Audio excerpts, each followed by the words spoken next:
So today we've got this to take care of. I just want to note that this video is primarily going to be about kind of like a review of, you know, this door. Not so much how to do it, that's fairly cut and dried. I'll show a little bit of that, but mainly this is going to be about, you know, can we get the cheapest door possible, and is it any good? I've always wondered, you know, I've never bought one of these door shells before, and I've always wondered how good the cheap ones are. So, you know, I've heard bad things, I've heard okay things. I don't know. We're gonna find out.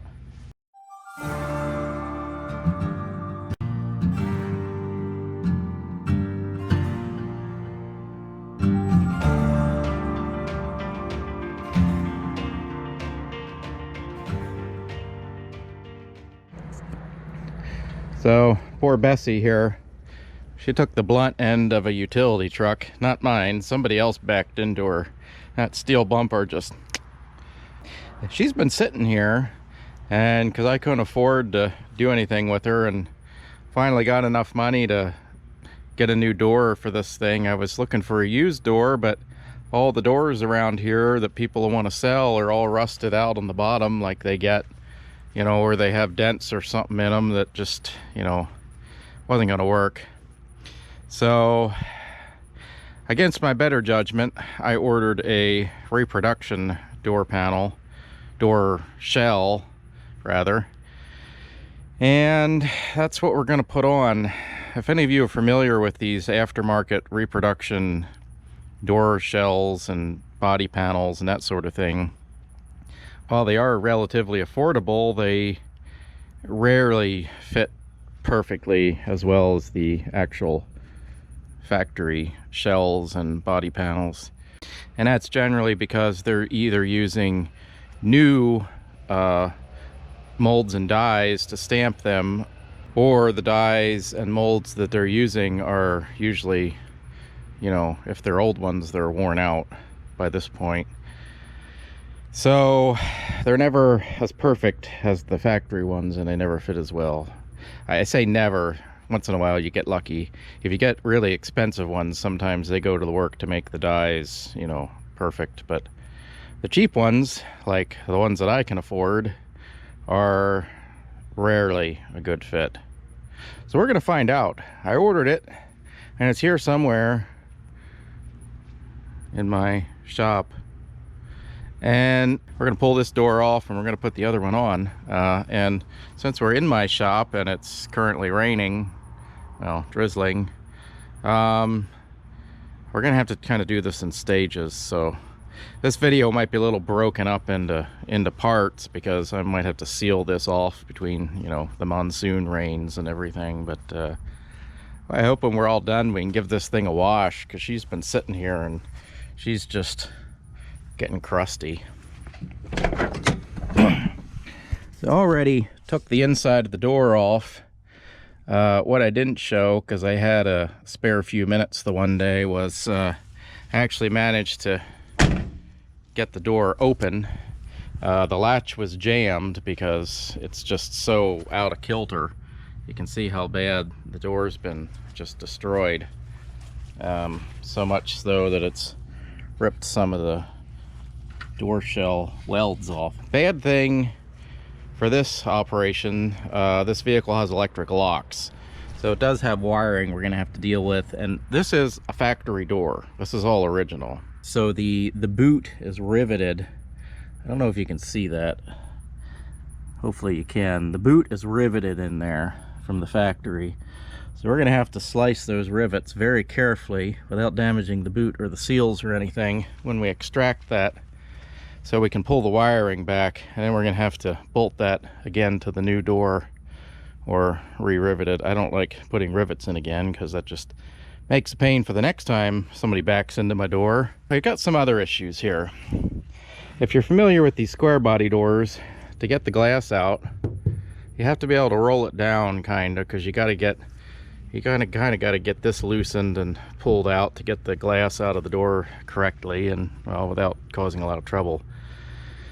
So, and of course the new door shell doesn't have any of this stuff on it. We need to reuse as much as possible, because I can't afford to buy new stuff.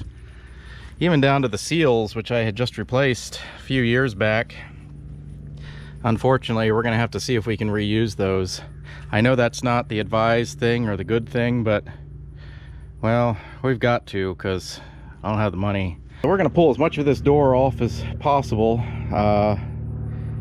and hopefully the frame inside for the window, open this up here. I've been trying to keep it as sealed as possible, although it appeared to have gotten a little bit of water in there.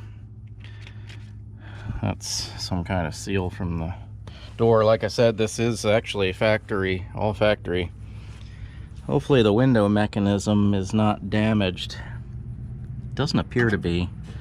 Everything appears to be intact. It just it's only going to go down so far. I think the glass might go down to here.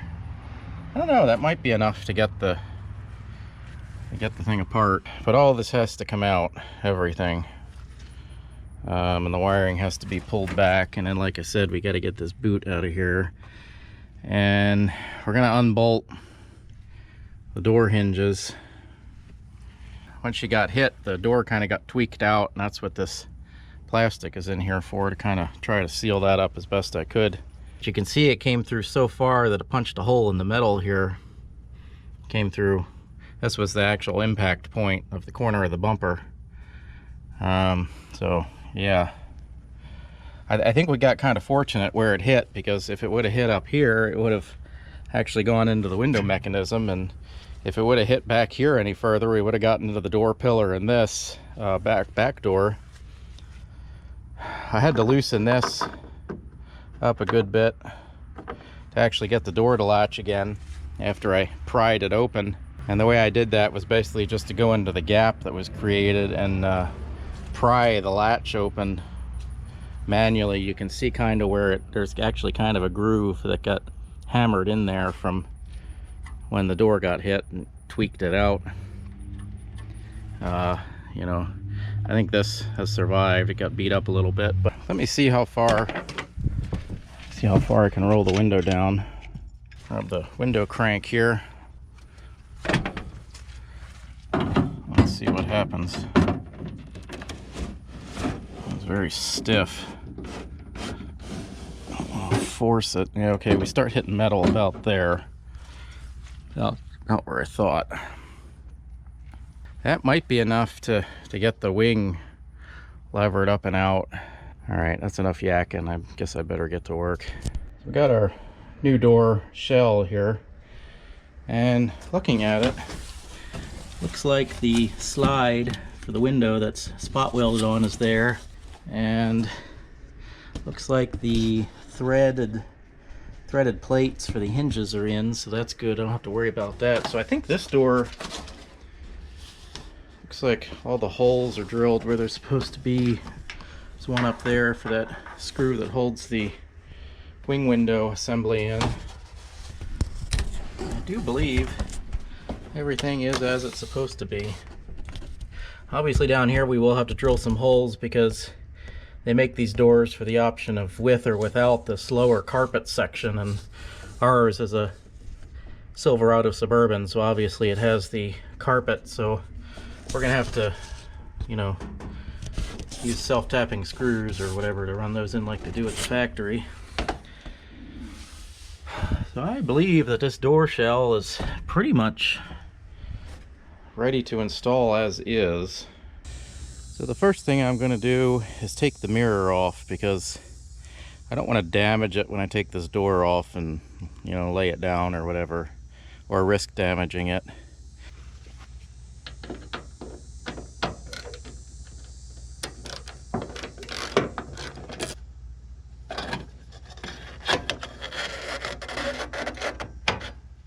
So you can take these off as a unit, but to get this cover off, it's easier just to take out the top mirror part, so that's what I'm going to do. You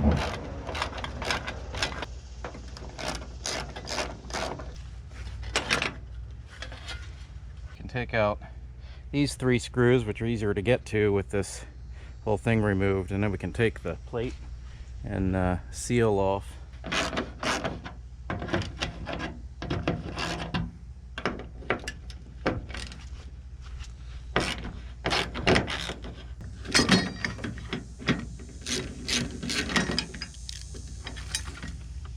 So the next step I'm going to do is to try to get these factory rivets out of this boot, hopefully without damaging the boot.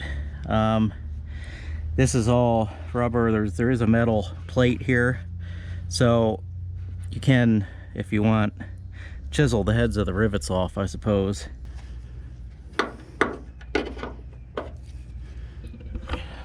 Back you up a little bit here. It's gonna get messy. I know it's hard to see in there.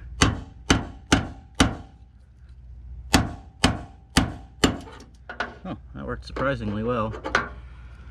Okay, let's see if I can get the lower one off. A little bit less excess in there.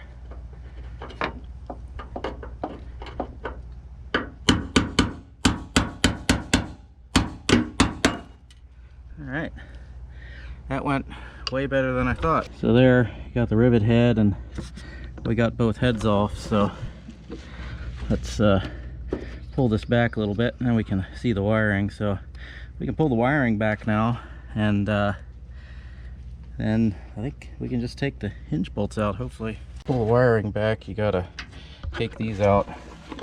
I'm gonna try to take these out without breaking them, because obviously I want to reuse them in the new door if at all possible. Just retape that, but that's all there is to it. And then just, there's another clip here, and then just pull it out through the hole. So let's give that a go. Gently, gently, got it.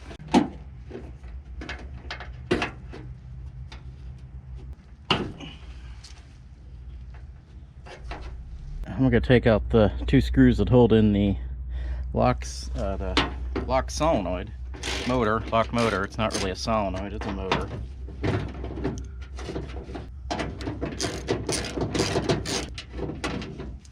Rod here. Drop it down inside the door where there's no possible way to get it back. Ordinarily that's not a problem, but since the door's all dented in, well, that's inconvenient. Well, note, when you're doing this with a smashed in door, don't drop the motor down or it'll get stuck. I get my arm down in there.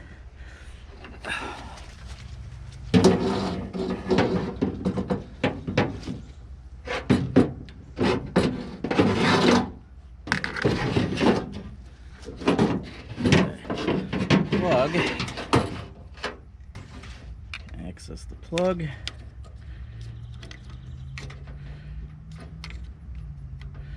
Take that off. Pull the wiring out.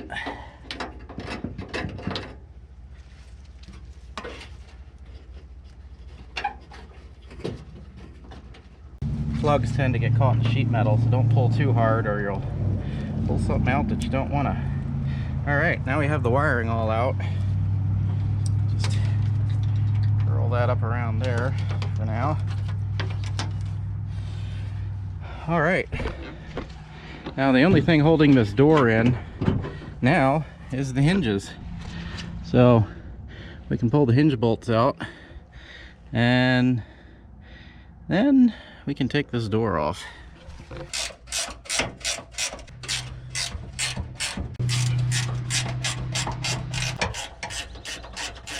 The door should be completely loose now. Let's find out.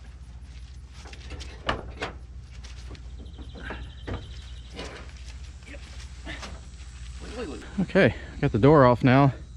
We can mount the new door and then transfer parts over. Got our new door, so let's unwrap it and lift it into position.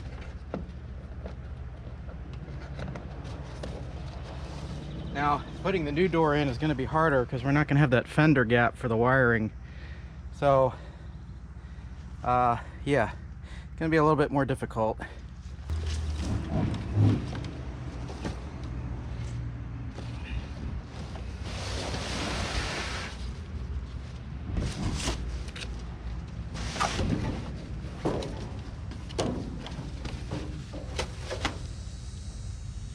Something I didn't check before and I just noticed, this door is not drilled for the wiring like this one is. So we're going to measure that. It does have a center punch there, so we're going to drill these out and then probably use self tappers to hold that in when we're done. Let's see if I have a hole saw. Probably not. Looks like I have one hole saw that isn't correct. I'm not entirely sure it's for metal, but oh well.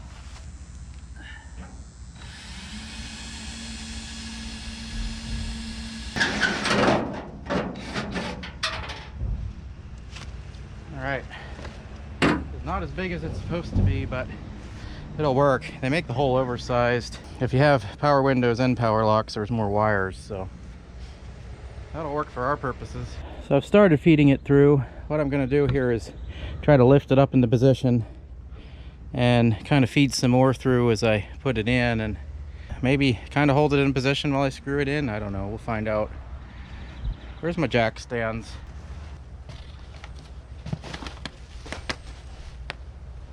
Probably about right.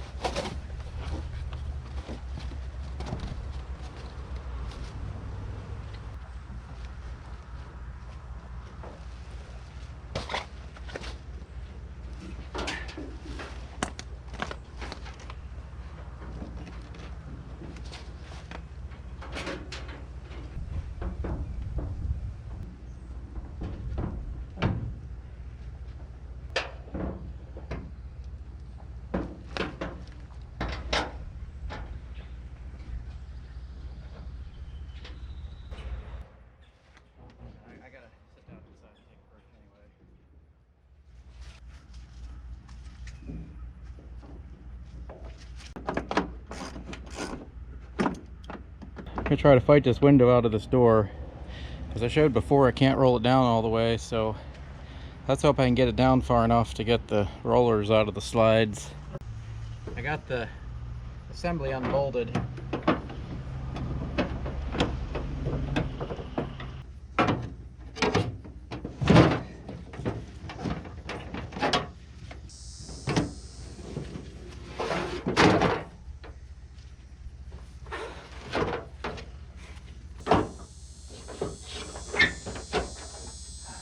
Well, I got the glass down, got the one roller out, so I should be able to, took out the screws that hold in the wing window here, should be able to get that out with a little bit of effort. Yeah, a lot bit of effort.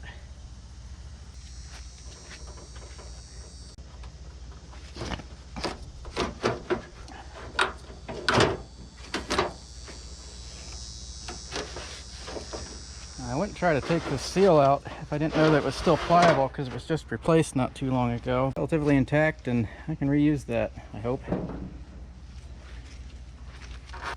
Just gotta lever this out without breaking it. Okay.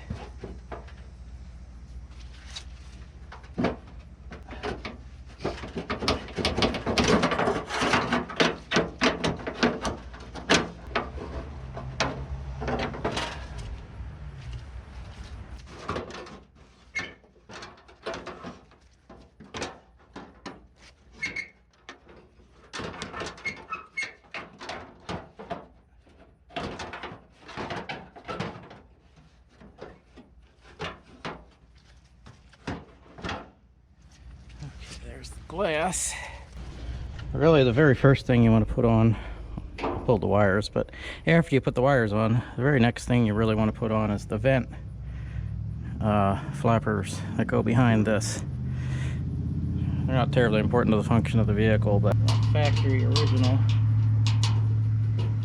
So now you can't see what I'm doing, but there's just two screws that hold this on, and make sure you get it right side up, same way it came out, and put the screws in. That's pretty much all there is to it.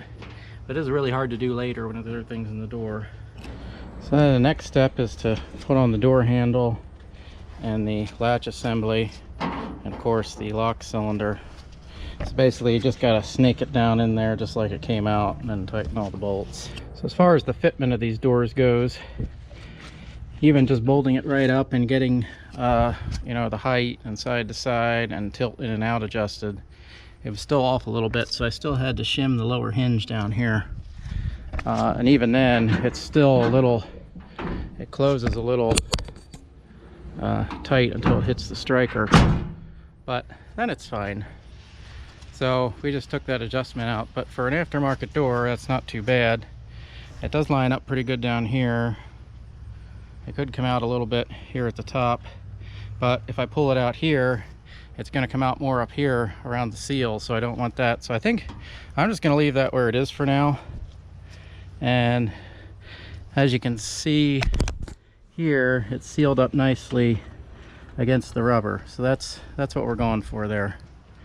So it does open and close nicely, so we're going to continue on and put the glass in, and then we can start putting the seals in the wing window and things back in. So we've got all of the lock and handle mechanism back in, along with the lock motor wired up. So the next step is to put the glass in. I'm going to drop the glass into the door, and then we're going to snake the crank mechanism in there and, you know, have fun getting all that aligned properly. Here's a window crank. Let's see. Goes in like this. So this is the lower part that goes on here. I'm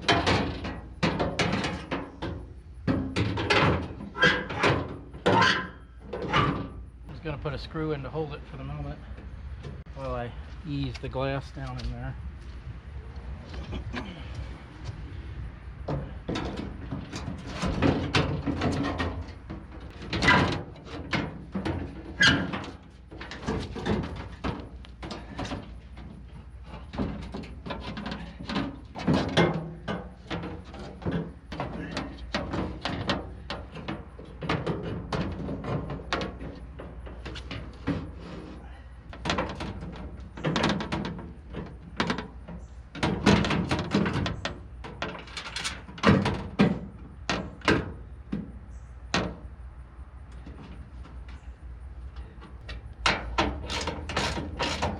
Now we can snake in the vent window.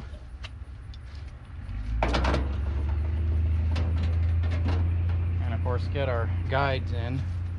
But of course if you've done this before, you're aware that this is the front guide, so it's part of it. So we gotta do this snaking in process. So we got the door fitted and we got all the glass in and everything's sealed up for now. So we put all this stuff, you know, all the braces and everything back on. That's pretty much just turning bolts. So, you know, you don't really need to see that, and there's really no alignment in the lock or anything. That's all done with by the striker, which I got to tighten one of these days. I should tighten that. And there's a mirror brace I just have temporarily. It's just sort of hanging in there. That the next step is going to be to put the mirror on, because they don't drill holes.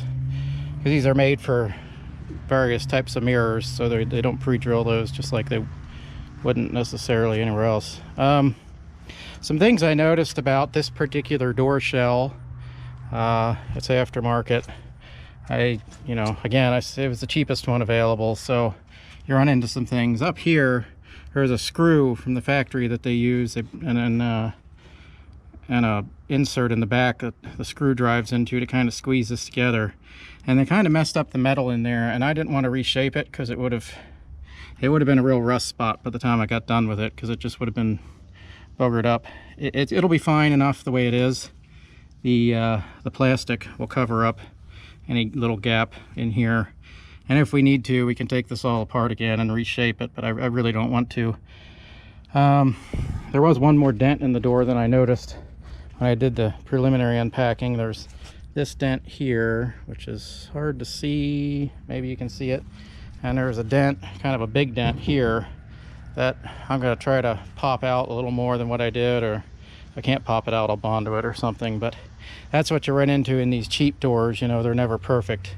As far as the fit and finish goes, inside is pretty good. All the bolt holes are there, and all the threads for the lock plates and everything you need are there. And actually all the holes aligned really good. I didn't have to drill anything out. But the outside, the alignment, you know, this is tweaked in a little bit here, and again, I'm not going to worry about it, because to tweak it out, you know, then it causes other problems. It's aligned down along the fender But then when it starts getting up here in the windshield gap, there's just got pushed in a little bit there, but not going to worry about that. It's not factory perfect and it never will be again. I also noticed on this door shell there's a little dent down here, which again, it must have got tweaked. So there's a little bit there. Also down here on this corner, it's not as perfectly lined as it should be. It's tweaked in a little bit there. Some of those you could probably adjust by, you know, tweaking the sheet metal out, you know, there and down there at the corner, but things like this are harder to fix. And up here, I think I mentioned before possibly, the gap isn't so great because the door alignment this way is not great. There's something a little bit off with the shell. There is a dent in here, and I think that's contributing to why it's kind of hanging wrong, and I need to shim it up more. It's already shimmed a little bit, but it's still not enough. It's like it got whacked down here or something. So I'm gonna work on that. When you first open it, it just drops down a hair, but there's really no way around that without more shimming, and I don't want to shim it up too far and cause other problems. So for now, I don't want any looseness in the hinges or any damage going on there. So for now, the fit and finish part is all done. That's as far as I'm going to take it, other than I gotta tighten that striker. And then we'll get to the mirror. Now the factory mirror is put in with, there's that brace I pointed out. That's just a drilled hole here, but it uses nut certs in the upper two positions. And these are what I would call a, you know, standard GM factory nut cert. They look like this, but they're used for a lot of different GM situations like this.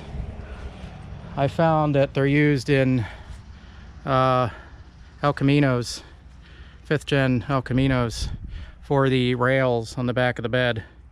That's what holds them on.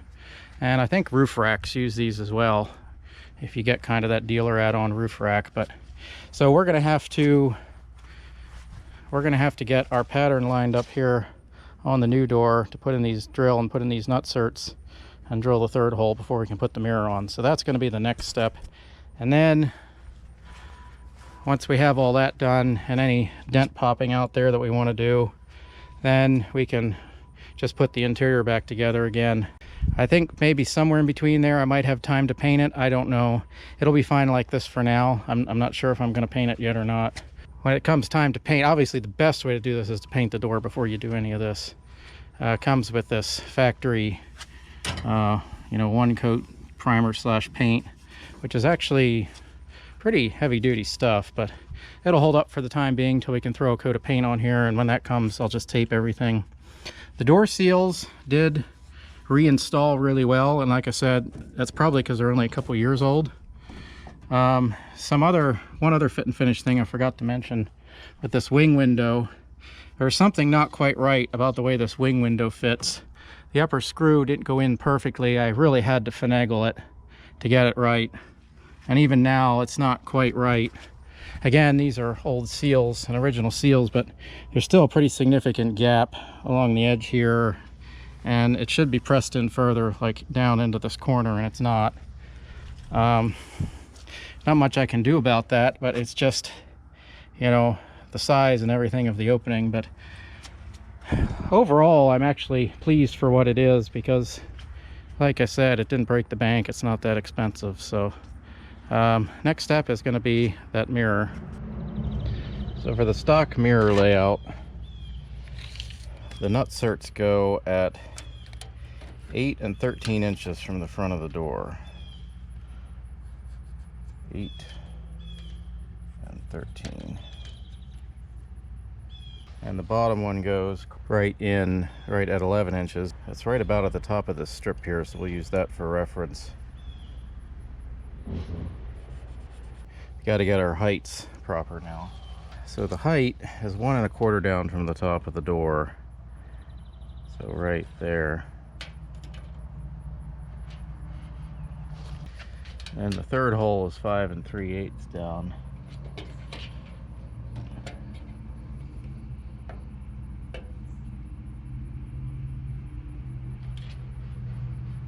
So just for reference, to double check, we're going to measure point to point So that's 5 3/4. So of course we can double check all this by holding up our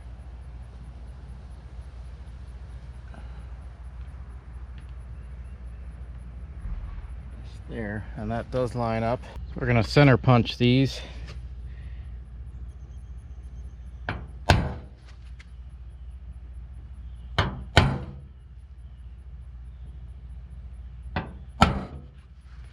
There is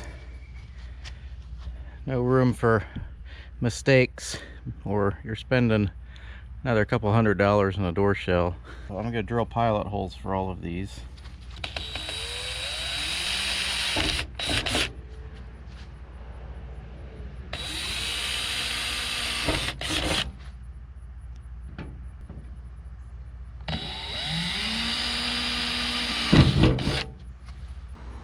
Check again just for a final verification.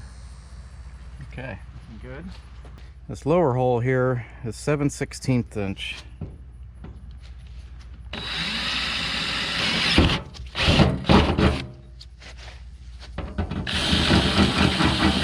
I really wanted to do that well, I would get a reamer, but make it perfectly round, but I don't have a reamer, so do the upper 2 holes.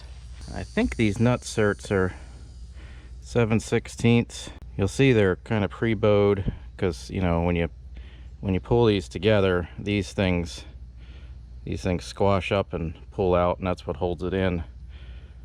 So I do want a little bit of tension there. I think 7/16 will get me in. It'll bind up a little bit there, and then you can kind of push it in to seat it. Let's give that a try. You can always make it bigger, you can't make it smaller. I guess it would make sense that they made them all the same size hole. Of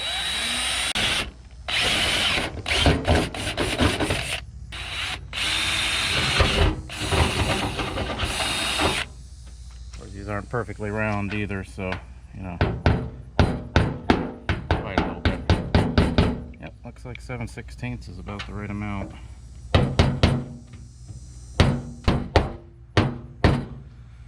So we want to pull the insides of those nut certs into position. So I'm gonna just tighten the screws down in the holes to get them started, because if you need to hold them, you can see if they're spinning from here. Once you put the plate on, it's a little more difficult.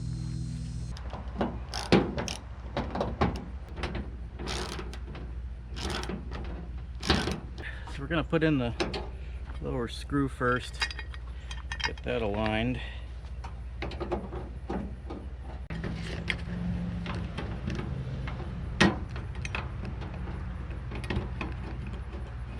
That started, and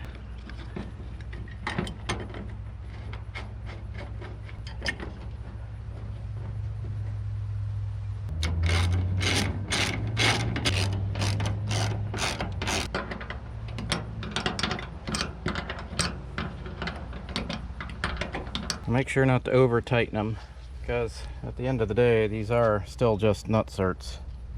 They're not tremendously strong. We can put our bracket screws back together.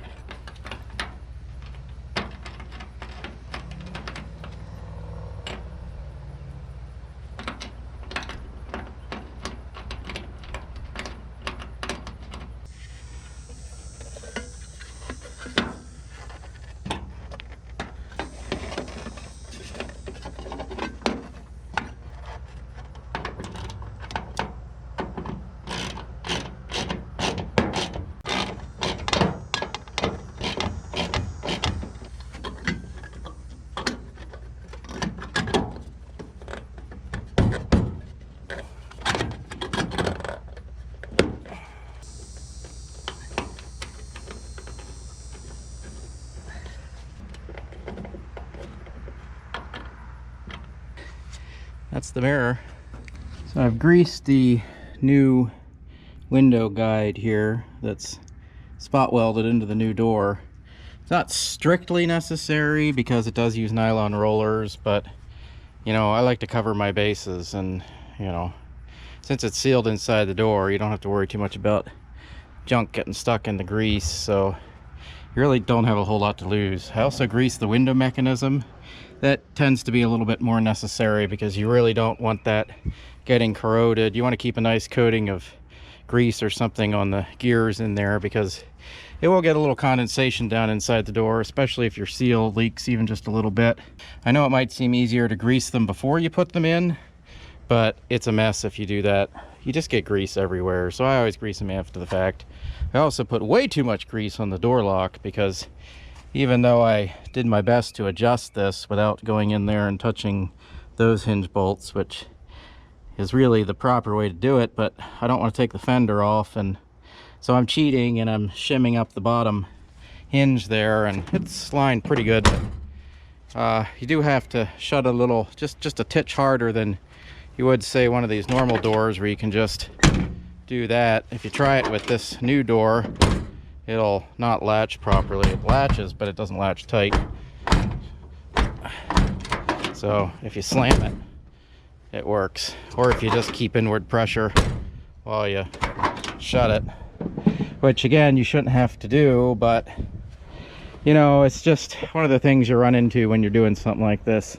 Probably some of these adjustments would be hard to do even on a door, a factory door off of a used truck, but since I can't take, well, since I don't want to take the fender off, you know, that's not gonna happen right now. So I mean, eventually we're gonna have to take the fenders off because they're starting to get pretty bad, and you know, once they completely rust through, then we'll take them off. But for now, I don't have the money to really do that, and I need this thing back on the road. So yep, we're gonna do what we can. So everything is pretty much done except for putting the interior on, so let's get to that. So the easiest way to put this on, masking tape it, and then of course the factory screws are self-tappers, which they, you know, just run in at the factory, but since they've already been used once, they're probably not as sharp, and I don't want them skittering around there before they find their point. So I'm going to drill pilot holes, and then I'm going to run the self-tappers in, so hopefully they will stay straight and not want to wander. As you can see, the bottom panel is still a bit bent from when our door got hammered in. I did try to rebend it, but I don't want to bend it just too much. When we put in the screws, that'll draw it back in and hold it. It was bent pretty bad. As you can see, the door is smashed in quite a bit, so that upper metal part, you know, even though it's a cardboard backing, it does have this metal strip along the top, and that's what got bent. So I'm gonna draw that back in, and that'll be the main part of the door. Well, there it is. I mean, for now it's gonna stay black because we're gonna have more body work to do at some point in the future, and need this thing back on the road. So yeah, there she is. If you made it this far, thanks for coming along and watching us complete this job. Hopefully, you know, if you're thinking of buying one of these door shells, maybe you learned something from this. So that'll wrap up this episode. If you like what we're doing, or if you learned something, or feel free to like and subscribe. We appreciate it. Help the channel grow and help support my morale doing these things. Makes me feel like I'm not totally useless, you know. Anyway, feel free to like, subscribe. We appreciate it, and thanks for watching.